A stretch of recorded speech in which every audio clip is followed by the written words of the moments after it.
Boa tarde. No último áudio-vídeo, nós finalizamos a leitura do capítulo 10 do livro Abraço de Pai João, que foi psicografado pelo médium Vanderlei de Oliveira, através do espírito Pai João de Angola. Nesse capítulo, nós falamos sobre a Irene e a Hilda, que tiveram um encontro nesta encarnação, na presente encarnação delas, né? E que esse encontro se tornou muito especial para as duas, que estavam num momento difícil da vida, passaram por uma grande frustração, uma fase muito difícil. Ambas foram tratadas tanto espiritualmente quanto materialmente nos mesmos locais e se encontraram. E aí, com a indicação da terapeuta Sandra para o tratamento no centro espírita, a Hilda já estava tratando, fortaleceu essa ideia na Irene, foi com ela, elas se encontraram e passaram a ter um elo de amizade forte ali, que fortaleceu as duas também na fase que elas estavam passando. E elas perceberam também que tinha algo muito além daquilo, né? Um sentimento maior unindo ambas. Nós falamos sobre a caridade, falamos sobre deixar um pouco de si para fazer um pouco para o outro, falamos da importância de equilibrar, de desapegar de algumas coisas, né? E no final aqui, o mais importante, central, que o Pai João fala, que está no pedir e obtereis, buscar e encontrareis, bater e abrir-se-vos-á. Que ele falou aqui do quanto a gente precisa aprender a pedir, precisa buscar, precisa bater. Então são os verbos aí, né? Pedir ajuda. Se a gente não pede ajuda, não tem reação. Não tem a reação. Assim não muda nada. A gente continua na mesma sintonia. O buscar. O que é buscar? Ir atrás. Ir atrás de algo.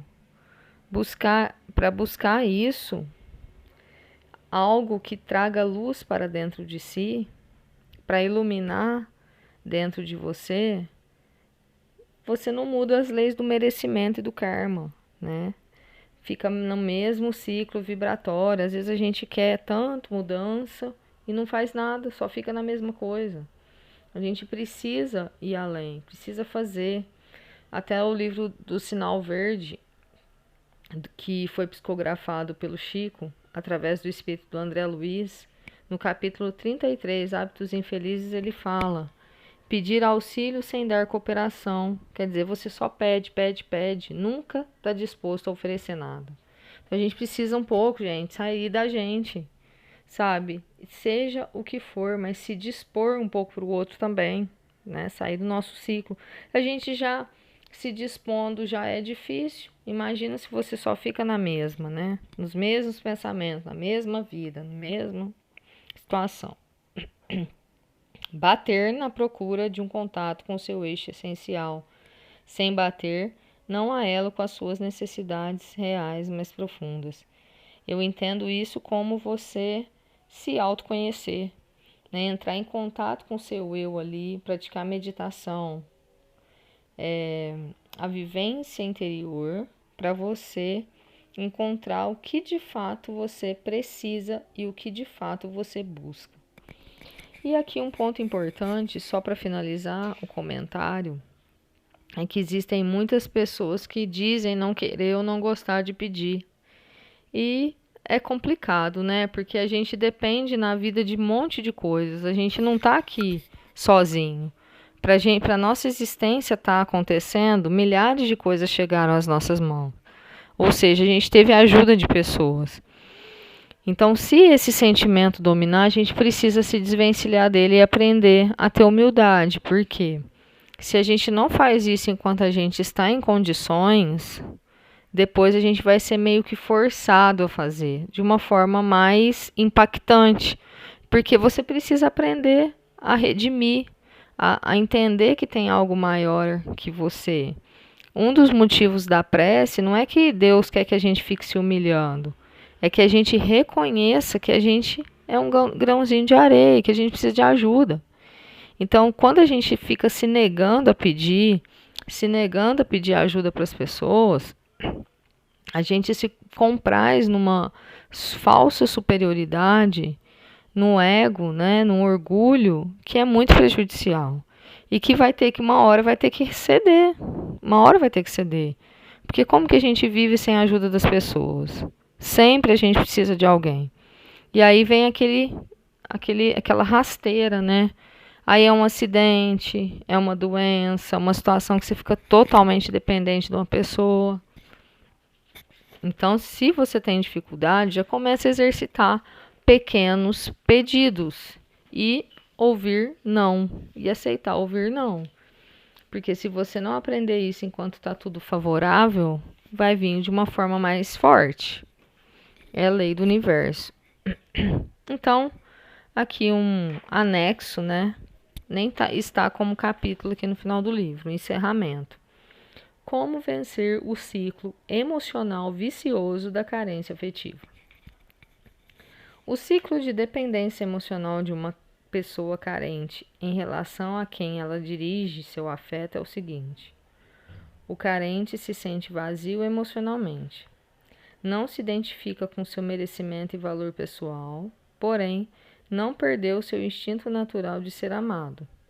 Por essa razão, mantém o propósito universal de amar e não deixa de procurar em suas relações os caminhos para esse amor.